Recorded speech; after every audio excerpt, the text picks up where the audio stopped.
ጠቅላይ ሚኒስትር አብይ አህመድ አርባ ምንጭ ጋሞ ገብተዋል። ካነጋጋሪው የኤምሬትስ ጉዞ በኋላ አርባ ምንጭ ስለተገኙት አብይ የምንላችሁ ይኖረናል። ለመንግስት እጅ እየሰጠ ነው የተባለውና በሱዳን ገዳሪፍ ግዛት የሚገኘው አርሚ 7 ምን ያክል ታጣቂዎች ከሱዳን ወደ ኢትዮጵያ ገብተው እጃቸውን ሰጡ? አርሚ 7 አሁን በምን ሁኔታ ላይ ይገኛል? ዛሬ በዕለቱ የመረጃ ቅኝታችን የምንመለከተው ከሰሞኑ የተሃድሶ ስልጠና እየወሰዱ ነው የተባሉትንና ህወሓት ደግሞ ቀልድ ነው ሲል የጠራውን አርሚ 7 የተባለው የሱዳኑ ፕሮክሲ ሚኒሻን ይሆናል። እንደተለመደው እየሰማችሁን አብራችሁን ቆዩ ብለናል።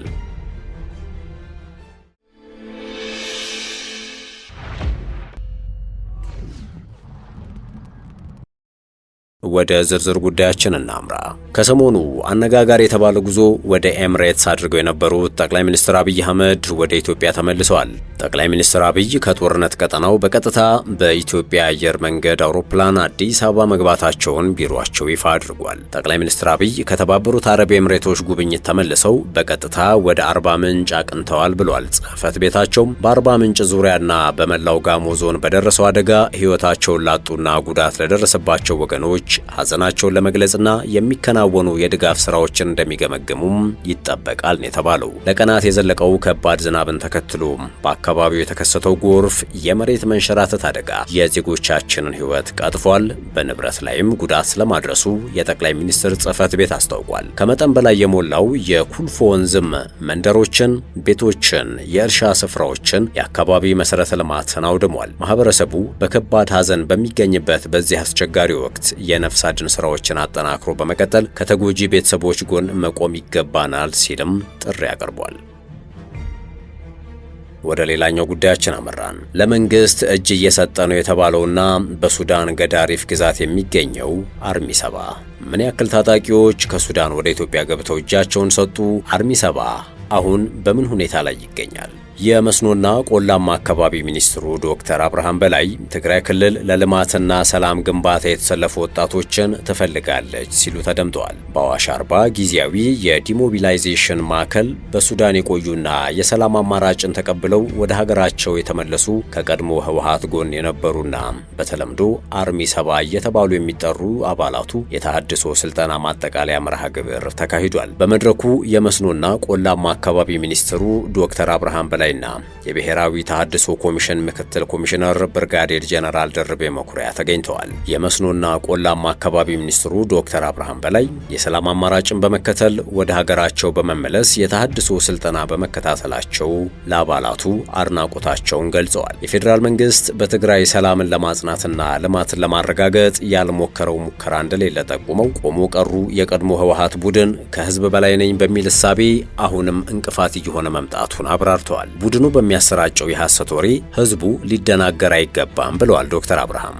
ከመንግስት ጎን ሆኖ ልማቱን እንዲያፋጥን ጥሪ ሲያቀርቡ ይህ ቆሞ ቀር ቡድን ስልጣን ላይ በቆየበት ወቅት ሀገር ከማልማት ይልቅ የግል ጥቅምን ያስቀደመ ነበር ሲሉም አንስተዋል። የፌዴራል መንግስት በፕሪቶሪያው ስምምነት መሰረት የሚጠበቅበትን ተግባራት ሁሉ አጠናክሮ ይቀጥላል ሲሉም አረጋግጠዋል። ወጣቱ ከግጭት አውድማ ወጥቶ ሰላምን መምረጡ ለራሱም ለክልሉም ሆነ ለሀገሩ ትልቅ ስኬት መሆኑን ገልጸው በአሁኑ ወቅት ትግራይ ክልል የሚያስፈልጋት ለልማትና ለሰላም ግንባታ የተሰለፈ ወጣት እንጂ ግጭት የሚማገድ እንዳልሆነም አስገንዝበዋል። በሀገሪቷ በማንኛውም አካባቢ የመስራትና የመንቀሳቀስ መብቱ የተጠበቀ መሆኑን ጠቅሰው በቀድሞ የህወሓት ቡድን የሚነዙ የተሳሳቱ አሉባልታዎችንም ውድቅ አድርገዋል። ትግራይን ወደፊት ማራመድ የሚቻለው በግጭት ሳይሆን ሰላምን መሰረት ባደረገ ኃይል ብቻ መሆኑን አስገንዝበዋል።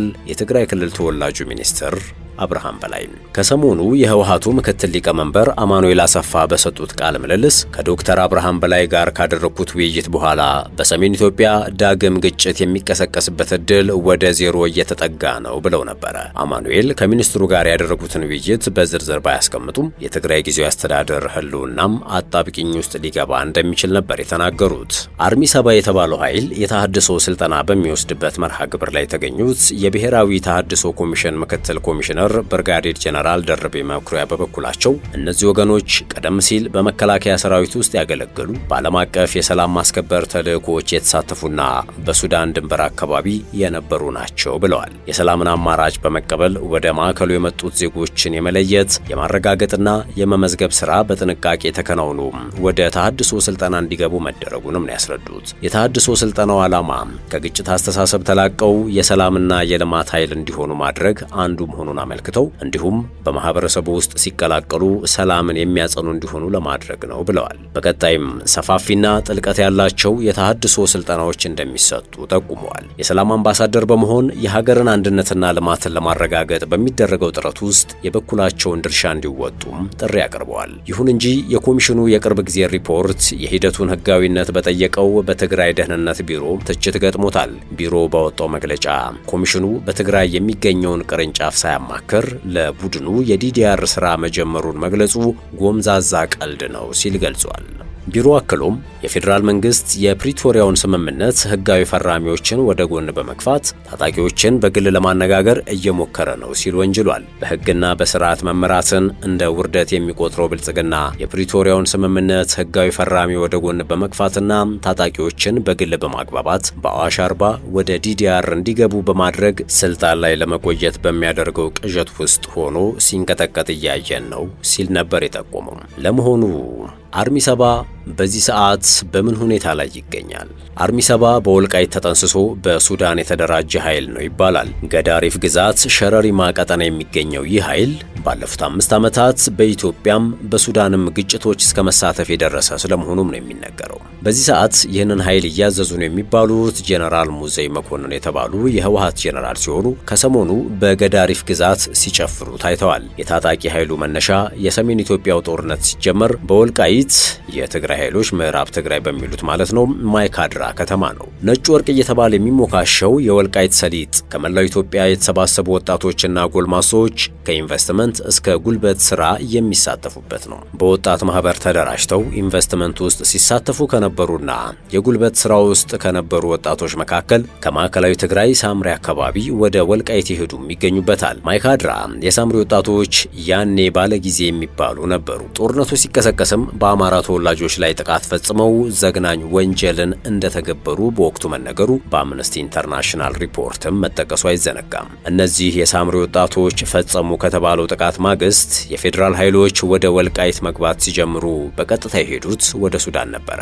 ሱዳን እንደገቡ ከሌሎች የትግራይ ተወላጆች ጋር በመሆን በገዳሪፍ ግዛት መሰባሰብ ጀመሩ።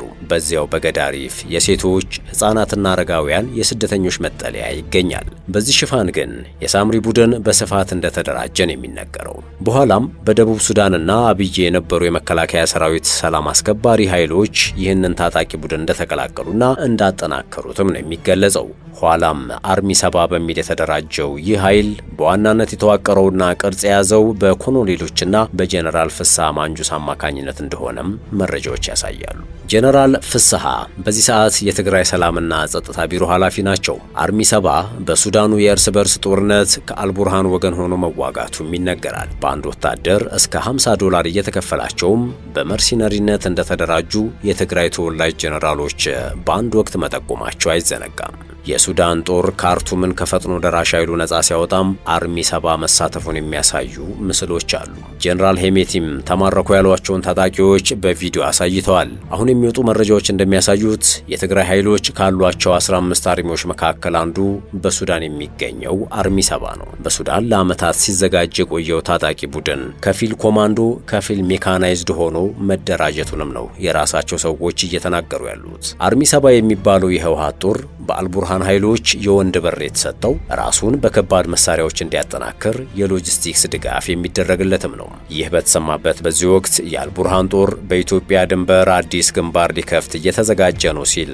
አልጀዚራ በአረብኛ ገጹ አስነብቦ ነበር። የዚህ መነሻው በቤንሻንጉል ጉሙዝ እየተገነባ ነው በሚል በስፋት የተሰራጨና ምንም አይነት ማረጋገጫ ያልተገኘለት ወታደራዊ ማሰልጠኛ ነበር። የሱዳን ጦር ምንጮች ለአልጀዚራ እንደተናገሩት ከሆነ በጎረቤታችን ኢትዮጵያ አዲስ የጦር ግንባር ለመክፈት ለመክፈት እየተዘጋጀን ነው። የኢትዮጵያ መንግስት የብሉ ናይልን ግዛት ለማጥቃት እየተዘጋጀ ያለውን የሱዳን ፈጥኖ ደራሽና የውጭ መርሰነሪዎችን ለማሰልጠን የሚለውን ወታደራዊ ካምፕ መገንባቱን ካላቆመ በውሳኔያችን እንጸናለን ማለታቸውን ዘግቦ ነበር። አልጀዚራ የኳታር ሚዲያ መሆኑ እሙን ነው። ኳታር ደግሞ በሱዳን ጦርነትና በቀይ ባህር የጂኦፖለቲካ አሰላለፏ ከሳውዲ አረቢያ ከአልቡርሃኗ ሱዳንና ከግብጽ ጋር ነው። ይህ ማለት የተባበሩት አረብ ኤምሬትስ ወዳጅ ነው ከሚባለው የኢትዮጵያ መንግስት ተቃራኒ የቆሙ መረጃዎች እንደሚያሰራጭ ማረጋገጫ ነው። እናም አልጀዚራ ለዚህ ዘገባ መረጃ የሰጡኝ የሱዳን የጦር ምንጮች ስሜ አይጠቀስ እንዳሉት ዘግቧል። እነዚህ ምንጮች 4 ኪሎ ከፈጥኖ ደራሽ ኃይሉ ጋር በፈጠረው ጥምረት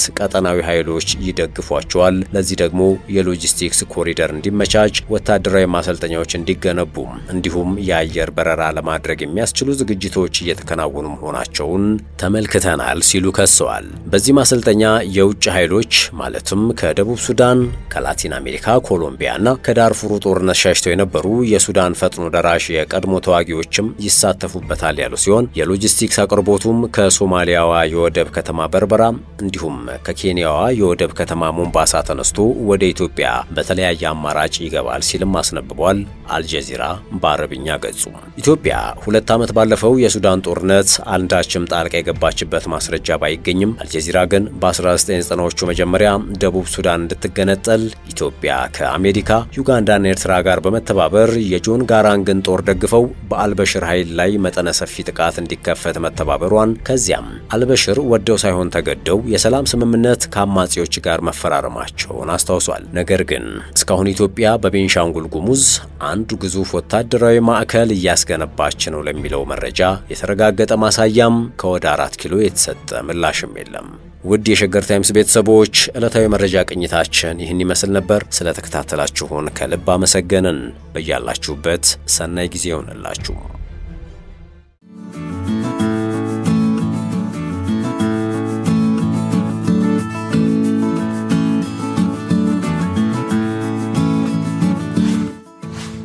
ሸገር ታይምስ ሚዲያን ሰብስክራይብ በማድረግና ደወሉን በመጫን ይከተሉን።